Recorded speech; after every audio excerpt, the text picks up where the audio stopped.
Onivia, League of Legends highlights. I think it works really, really nicely, both for normally, of course, the dive, and this time around the counter engage. But Vex can also provide a somewhat similar opportunity, and again, certainly strong duelist. So that part, especially with the pickaxe, might have been fine. As Fate.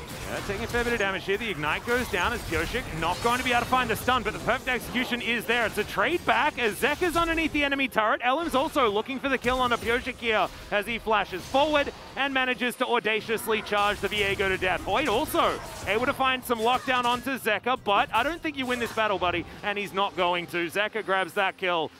Certainly some happy gaming here in out with the grand exit. And Hoyt not able to find any dredge lines, but you can see Kwangdong Freecs thinking about an opportunity around this Drake as Kane getting knocked up.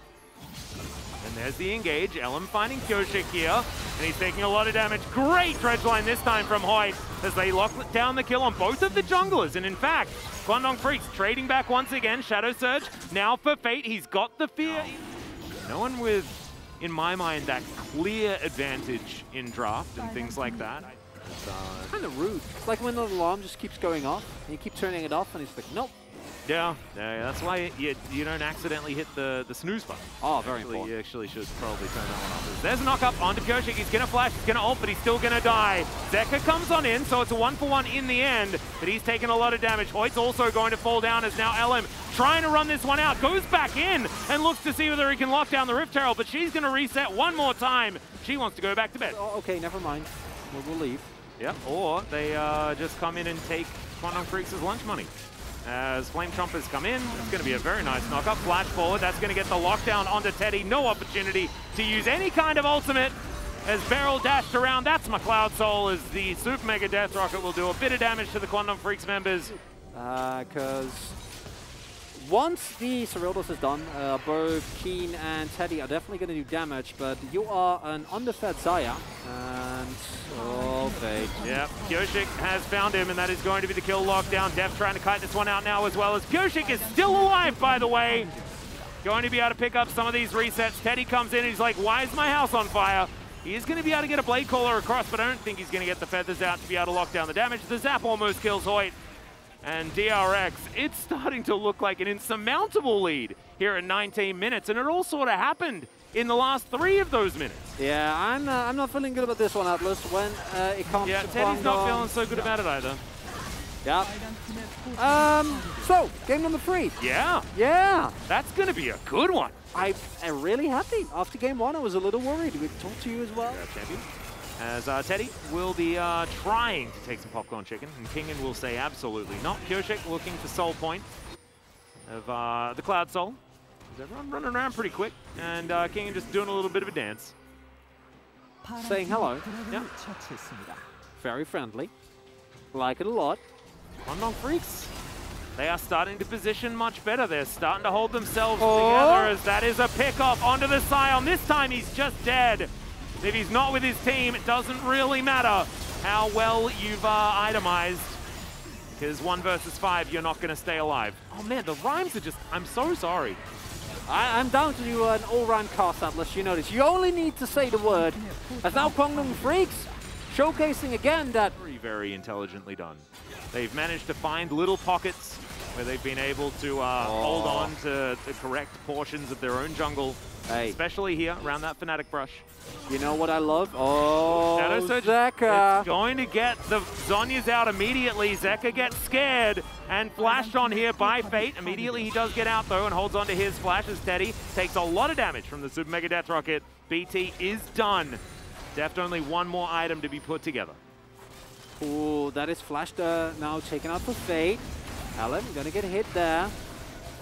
But Teddy's on his way, right? Ooh, crucially didn't get to back. He's low on health. Look at Beryl. Yeah, Beryl with the wraparound. He's spotted on vision. Teddy trying to get over, looking to try and use his lifesteal to get some of that health bar back, but he just does not have enough depth in the back of this pit. Is going to be able to lock down the Baron, and they do manage to get it. Now DRX should be able to utilize this Baron to get even further. Still incredibly important. And now It is Cloud Soul, so not the end of the world, but DRX actually extending their gold lead here, and they need this Baron to augment their relatively subpar siege. Because if they can dive, if they can front to back, they can feel a lot better. Yeah. Kwangdong Freecs now looking to try and defend their inner turret here on the bottom side of the map. 35 minutes on the dot. And DRX are closing in. 2 parts of Exodia in hand for the next 2 minutes. Time, 5.5 minutes on that potential Elder fight. DRX don't want to get to that point. King in so much health bar right now as well, as we can see. His barrel takes a lot of damage. That is way too much as he grand exits. One more time, Shadow Surge now on cooldown. Still relevant as Keen picks up the kill off to the side. And now it's a 4 versus 5. There is Zeka pushing in the mid lane, but this should give Kwangdong Freecs some respite in any potential fights. Key thing here is that ultimates were used. Both Teddy and Fate, so they can't move up as much as they'd like to, and Baron buff still incredibly strong. Yeah, Better in the mid lane. Kingin's a brick wall at the same time, but the rest of Kwangdong Freecs, they all rotate over, and they look to try and lock him down. Dredgeline going to be blocked by the minion as Yoshik.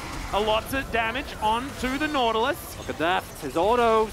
Yeah, it's starting to really, really hurt those zaps as well, as DRX will break open the base in the mid lane. Def gets excited, runs forward. Not going to get Blade Cold or anything like that, which does need to be respected. Does a lot of damage with this particular build that Teddy's gone for, as DRX will take their first inhibitor. Beryl now making his way back towards the rest of his team, and Kwangdong Freecs gonna have to give this one up as well. Those ultimates that you were talking about, so important, but they're coming back up right now. Blade Caller comes in, and Kingin might be too far forward. The flash is going to be used, as Zeka's going to get knocked up. Shadow Sword towards the back line, and Deft is already dead. It's going to get the reset as well, as Zeka goes golden, but it is way too little, and it is way too late. As another surge comes in. Fate comes down the bottom lane and will look to try and kill the Scion. It's a tough ask. I don't know if it is a fine. Acceleration of this train, pretty good. And so he gets himself out of there. Oh my god, the bounties, Atlas! I know, it's ridiculous. Deft had...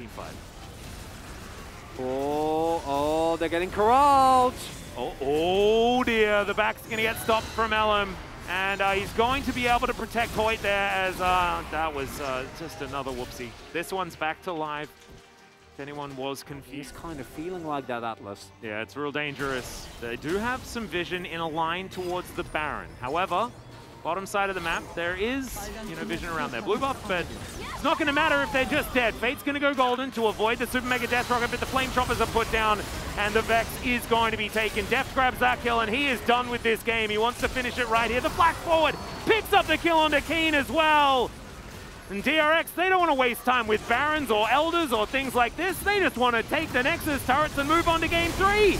And it looks like they're going to be able to get their wish as well. Great knock up from Kingin to set this ball rolling for Deft, who picks up the next couple of kills. This is going to be the unofficial pentakill, and he deserves it. It's a triple and a double. We call that that 3+2, and that equals 5. And Deft is going to be able to pick it up and then finish the game. And overall, wasn't the cleanest game of DRX, but in the end, they got the job done, and that's all that matters as we go to game number 3 here, Atlas. We do indeed. DRX, they do exactly what we asked of them, which was tidy up